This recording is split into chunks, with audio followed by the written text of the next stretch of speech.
Qu'est-ce que cette personne chère à ton cœur regrette de votre relation? Allez, on y va, on va regarder.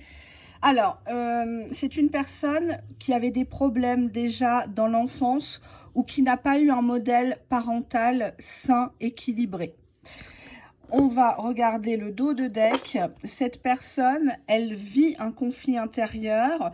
Elle n'arrive pas à être elle-même avec toi, mais peut-être aussi avec d'autres personnes. Elle n'ose pas déclarer ses sentiments.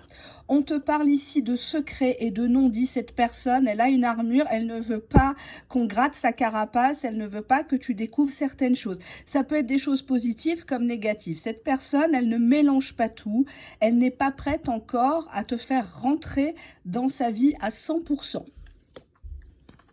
On te dit ici que cette personne se méfie de tout ce qui est dépendance affective, si tu as tendance à la possessivité ou si le comportement de cette personne aussi te pousse à la possessivité, à la jalousie.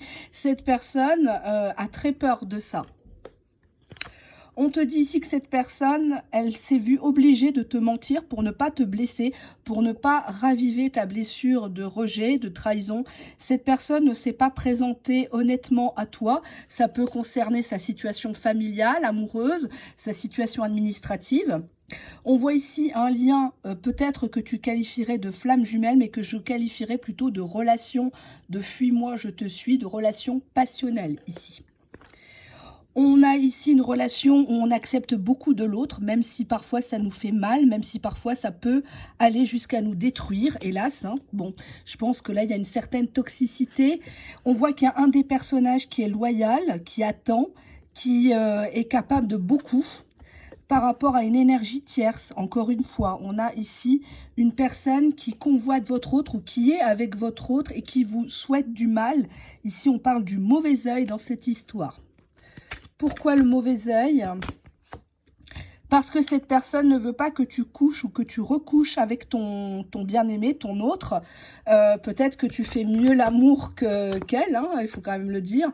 On voit ici un lien d'âme-sœur très puissant entre vous qui a toujours été là, quoi qu'il arrive, énergie tierce ou pas, ce lien ne disparaîtra pas. On voit que cette personne a des blocages, ou la tierce met des blocages matériels à ton autre, pensant comme ça qu'elle va ralentir sa progression vers toi, mais ça ne marchera pas car la vérité va toujours éclater. Tu sauras la vérité et la tierce sait que tu existes. Elle pressent que tu existes. Donc là, pour l'instant, on voit qu'il y a un blocage par rapport à la famille, par rapport au schéma inculqué à ton autre, mais ça, tu n'y peux rien.